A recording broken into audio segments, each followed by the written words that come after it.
Bonjour et bienvenue sur la chaîne de l'Agorable. Aujourd'hui est un grand jour puisque j'entame le programme en 15 semaines de Geert qui propose de sortir de ses angoisses en 15 sessions et des séances de relaxation.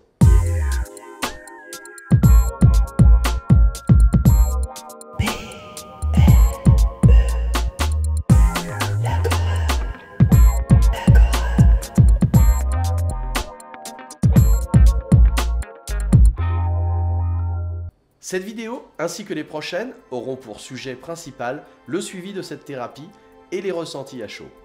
J'ai souscrit à cette formation il y a quelques années et l'ai écoutée très assidûment de nombreuses fois. Je me rends compte aujourd'hui que, bien qu'elle m'ait beaucoup aidé, je ne l'ai pas suivie comme cela est préconisé. C'est pourquoi aujourd'hui, je la reprends de façon plus scolaire pour en optimiser les résultats. L'idée est de se libérer de ses angoisses, pas autre chose. Au gré de ces 15 sessions, Geert, qui est lui-même agoraphobe, nous fait profiter de ses expériences, de ses lectures, de ses échanges avec des spécialistes rencontrés aux États-Unis entre autres. Il nous donne aussi des conseils concernant nos habitudes alimentaires et des séances de relaxation sont proposées. Bref, un programme complet qu'il s'est lui-même imposé et qu'il a sorti de son agoraphobie. Je vous ferai donc un retour régulièrement de mes progrès s'il y en a. Prochainement également, je prévois une visioconférence avec Marjolaine Lemieux, dont j'ai découvert les séances audio de relaxation et d'hypnose sur l'App Store d'Apple. Ces séances sont également disponibles sur Google Play. Cette hypnothérapeute québécoise vous propose plusieurs thématiques, telles que l'estime de soi, les méditations pour calmer l'anxiété. Ces dernières sont extrêmement efficaces et je les écoute chaque fois que l'angoisse est très forte. C'est un excellent anxiolytique pour moi. Bref, si vous n'êtes pas encore abonné et que vous ne voulez pas manquer ce rendez-vous, abonnez-vous à la chaîne dès à présent. N'hésitez pas dans les commentaires de la vidéo à me proposer des questions à lui poser sur l'hypnose et la PNL dont elle est une spécialiste.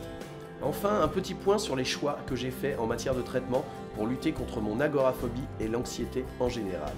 Mes premières vidéos sur la chaîne étaient largement consacrées à l'abandon des antidépresseurs pour passer au millepertuis. 1 an et demi après, où en suis-je ? J'ai arrêté la prise de millepertuis il y a quelques semaines. Ma tension artérielle a connu une hausse sensible et j'ai cru, à tort, que le millepertuis pouvait en être la cause. Il n'en était rien, mais j'ai malgré tout, pour le moment, arrêté d'en prendre. Ayant cherché à le remplacer, j'ai trouvé 2 plantes que je prends en gélule. Pour le moment, tout va bien. Je vous en parlerai dans une prochaine vidéo, lorsque j'aurai un peu plus de recul sur leur impact sur l'angoisse et la phobie. Je joins à cela un traitement homéopathique léger dont je vous parlerai aussi plus tard car c'est également très récent. Puisque je commence mon programme en 15 semaines contre l'angoisse, eh bien je bannis le café de ma vie, tout au moins pour 15 semaines puisque c'est une des recommandations incontournables pour sortir de l'agoraphobie.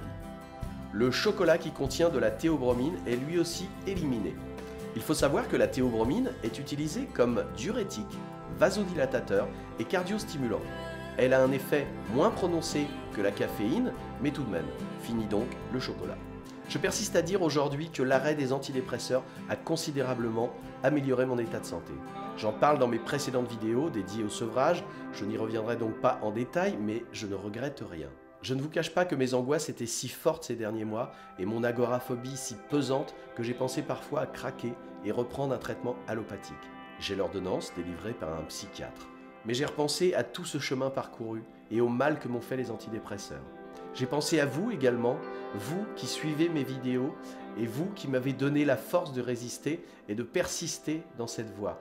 Celle qui consiste à chercher un salut en soi et dans des méthodes plus naturelles comme la relaxation, l'hypnose, la phytothérapie et l'homéopathie. J'y crois. Qui que vous soyez, quelle que soit la puissance de votre angoisse, la clé est en vous. Nous portons notre guérison comme nous portons notre fardeau.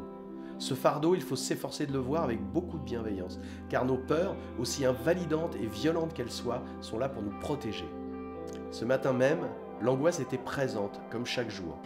J'ai écouté les symptômes de cette angoisse, les coups de poignard au cœur, les pincements dans les doigts et les bras, les à-coups à la tête. Je les ai écoutés et je les ai acceptés sans jugement en me disant qu'ils étaient la manifestation de mon stress, de ma fatigue, et ils ont disparu. J'ai écouté ensuite le fichier audio de relaxation du programme de 15 sessions et l'angoisse s'est calmée. Voilà pourquoi je veux y croire. La guérison est en nous.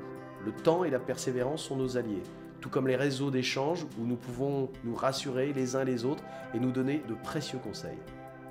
Il y a un peu plus de 20 ans, je ne pouvais même plus prendre ma voiture seule. Il faut donc croire en l'impossible. C'est impossible qui ne l'est pas. Alors je vous donnerai des nouvelles régulièrement de mes progrès ou de mes non-progrès. Le conseil de la semaine, faites-vous confiance et respirez. N'hésitez pas, si ce n'est pas déjà fait, à vous abonner et à activer les alertes grâce à la petite cloche. Vous êtes aujourd'hui 132 abonnés, cela m'encourage à continuer dans cette voie. Likez ma vidéo afin qu'elle soit plus visible par nos amis. Et n'hésitez pas à me laisser vos commentaires auxquels je réponds chaque fois. Vous pouvez entre autres me dire quel sujet vous préférez voir abordé sur mes prochaines vidéos. Une page Facebook L'Agorable est également active pour vous permettre d'échanger avec les autres abonnés. Merci de votre soutien, à très bientôt et ciao ciao.